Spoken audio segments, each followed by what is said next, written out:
I'm 31 years old, I've got just 73 cents in my savings account. Not because I'm broke, but because every single dollar I don't spend, I put it into Bitcoin. Sounds reckless, right? Let me explain why it's not as crazy as it sounds.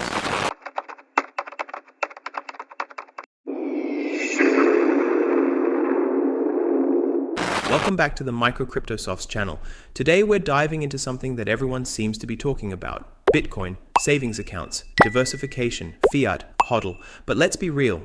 If you're not knee-deep in crypto, it can feel like a totally different language. That's why in this video, I'm breaking down exactly why I went all in on Bitcoin, what it actually is in plain English, and the real risks you need to know about. No hype, no jargon, just my story, my experience, and what it all means for you. Before you scream, that's reckless. Let me be crystal clear. I'm not a financial advisor. This is my personal strategy and my experience. I'm sharing what worked for me, not telling you to copy me. Cool? Let's start simple. To understand why I went all in, we need a tiny history lesson. Nothing boring, just 5 stages of money. Stage 1, direct trade. You want my horse, you want my cat, deal done. Problem, what if the horse owner doesn't want your cat? Awkward. Stage 2, commodities become money. Coins of silver and gold made trade easier because the metal itself had value. Fun fact, some currencies' names actually come from weights of metal. Wild. Stage 3, government-backed money. Paper notes were basically receipts that said, the bank owes you this much. Convenient. But the value depended on trust, and on governments printing more when they felt like it. Stage 4, digital entry. Now, most of our money is numbers on spreadsheets. When you buy a song, your bank's spreadsheet just moves a number from you to the seller. Invisible, instant-ish, totally controlled by institutions. And now, stage 5, where Bitcoin sits. Truly digital money that isn't a promise from a bank. Bitcoin is a ledger that everyone on the network shares, just zeros and ones, but it's designed so nobody can secretly change the totals without everyone else noticing. That's the big deal. And before we dive deeper, let me quickly share something important. If you've ever thought about mining Bitcoin but felt like it's too complicated or too expensive with all that hardware, that's exactly why we created Microcryptosofts V.0.1 and Microcryptosofts 4.0.9. Both are powerful cloud-based crypto mining software that don't drain your system's GPU or CPU. V.0.1 is perfect for beginners who want to start mining and see steady returns, while 4.0.9 is our advanced version designed for faster, higher capacity mining with the potential to earn up to 1 Bitcoin in a much shorter time frame. The best part, you don't need to be a tech expert. Purchase, install, and you're mining. It's that simple.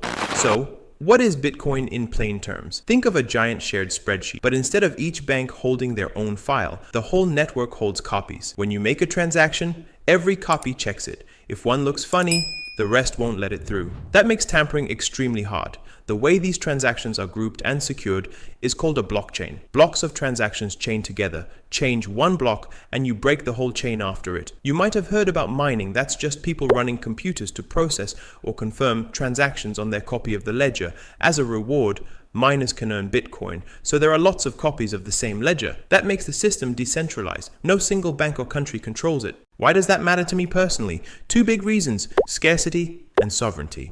Scarcity. Bitcoin's code cap supply at 21 million. That's baked into the rules. Governments can print more dollars whenever they want. Bitcoin can't magically create more coins beyond that cap. That's why people see it as a hedge against inflation. Sovereignty. You control your keys, you control your money, move value across borders without a bank's permission or a multi-day wire. That's liberating. But let's be honest, there's a huge dark side, real risks. Don't skip this part. Volatility. Bitcoin can bounce wildly. News, tweets, regulation whispers, all can swing the price. You should be comfortable with big swings if you hold it. Acceptance. Not everywhere takes Bitcoin as payment. Adoption is growing, but not universal. Most people still use normal bank money for daily stuff, energy and tech trade-offs. Some crypto systems use lots of electricity. Proof of work. Critics point to environmental costs. Defenders say newer techs and renewables can help, and some cryptocurrencies are moving to much more efficient systems. Crime and perception. Data shows most activity is legitimate, but perception matters. Regulation is evolving. NFTs, pump and dump coins, rug pulls. The space attracts hype and nonsense. Not everything that gets hype deserves your money. So why did I still go all in, given those risks? Because I understand the thesis. A finite digital money that anyone in the world can hold without permission. That's a powerful idea. It fits my worldview better than holding fading paper money. That loses purchasing power over decades. I don't think it's a guaranteed ladder to billionaire status. I think it's a long-term bet on monetary technology, one that I understand, and one that I can explain. Practical note, how I actually save, not advice, just my process. I save everything I don't need to spend into Bitcoin. Small, repeatable buys, so I don't try to time the market. And yes, if you're worried about all your eggs in one basket, consider how diversified you really are. Sometimes diversification is just an excuse to be unfocused, but that's a personal call, a safer route if you're unsure. Dollar cost average a small percentage monthly. Keep an emergency fund in cash for real short-term needs. Treat speculative allocations as money you can afford to lose. Okay, last bit. The human stuff. Since focusing my savings this way, I've felt more aligned and purposeful. That's not quantifiable, and it won't be the same for everyone. If you're stressed about rent or medical bills, Bitcoin shouldn't replace an emergency fund, but if you have room to take calculated risk, studying it and making a plan can be empowering. If you found this helpful, drop a comment with, and hey, hit like and subscribe if you want more real talk on crypto without the hype. See you in the next one.